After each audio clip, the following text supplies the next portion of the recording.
রাইওয়ালা রাইওয়ালা হ্যাঁ রাইওয়ালা গেল রাইওয়ালা গেল চলে গেছে এই একটা স্টেশন আসছে মানসার বাস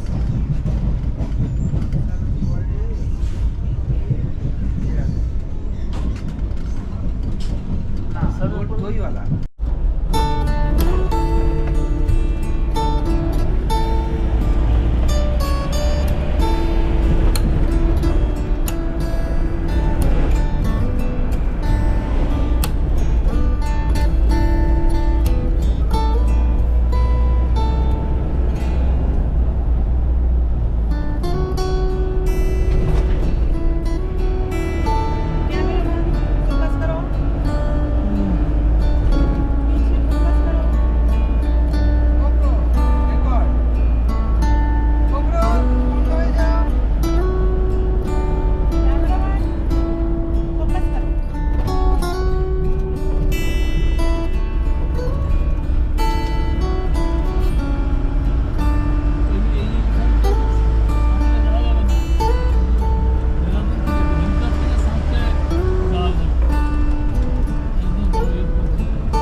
সিট গুছগুছে করে নি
গঙ্গোত্রী চলার পথে আমরা তো নদীতে এখান অনেকটা থেকে উপরে নেমে চলে জলে এসেছি, চুমু খাওয়া যাবে বাট নদীতে। আমরা সেই জায়গাটি ক্রস করছি যেটি যার নাম ধরালি, এবং গত বছর যেখানে হ্যাঁ হ্যাঁ চুমু খাওয়ার মতো করে রেখেছে। একটি গ্রামকে ভাসিয়ে দিয়েছিল,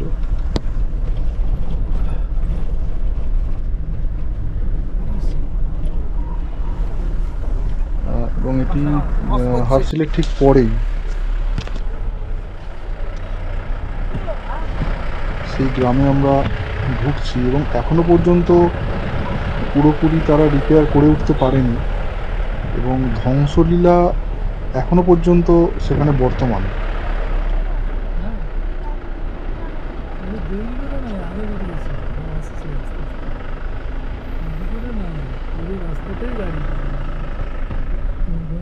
না সব তো পারবি না এটা তো আমরা চলেছি গঙ্গোত্রীর পথে, হার্সিল পেরিয়ে ধরালি গ্রামের দিকে আমরা চলেছি। এই যে এখানে রাস্তাও মেরামতি সম্পূর্ণভাবে হয়ে ওঠেনি, তার কারণ হলো এখনো সেই রাস্তার উপর দিয়ে ক্ষীরগঙ্গা নদী বয়ে চলেছে।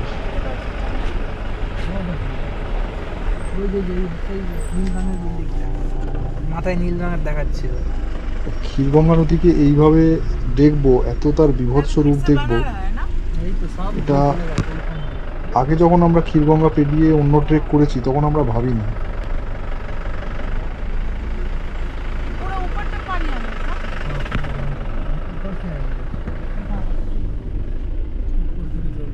इधर सारे होटल ऐसे थे जैसे था अच्छा खोलना पूरे होटल थे नदी থেকে নেমে এরকম বেরিয়ে আসে। ये सब थोड़ा मजबूत है इसलिए बच गया ना हाँ हाँ अच्छा अच्छा মাটি উপরের মাটি এখনো সরা একেবারে ধরো ধরো ধরো এবং ধ্বংসাবশেষ এখনো পর্যন্ত বর্তমান। এদিক ওদিক দেখো। বিভিন্ন জায়গায় রিপেয়ারিং এর কাজ চলছে ঠিকই, কিন্তু সময় লাগবে। জানি না এবছর বর্ষাকালে কি অবস্থা। বর্ষাকালে তো এই জায়গাটিতে আবার হয়তো রাস্তা কিছুটা ধুয়ে গেছে, পুরো জিরো শূন্য থেকে শুরু করে এটা আমরা দেখেওছি। আর এই কড়াটা একটা বিরাট আমাদের ঘরে এই সেই জায়গা, ইলেকট্রনিক জিনিস খারাপ হয়ে গেলে আমরা ভেঙে পড়ি একদম এই যে উপর বাবা, থেকে একটা ক্ষীরগঙ্গা মাইক্রোওভেন খারাপ হয়ে গেল কি হবে আর এদের পুরো জীবনের সমস্ত কিছু ভাসিয়ে নিয়ে গেছে। বাবা এখনো পর্যন্ত এই যে আমরা দেখতে পাচ্ছি ক্ষীরগঙ্গা রাস্তার উপর দিয়েই বইছে, কি এসছে না বিভৎস। এই যে গ্রামটা এই যে গ্রাম হ্যাঁ আমরা চলেছি গঙ্গোত্রীর পথে।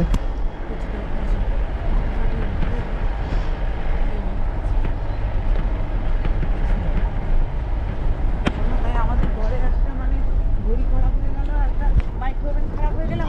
আর এই খেলা তো ওখানে চলতেই বাবা, থাকে। এটা খারাপ হয়ে গেছে, কি করবো, চলবে কি করে, আমার আর এদের পুরো সারা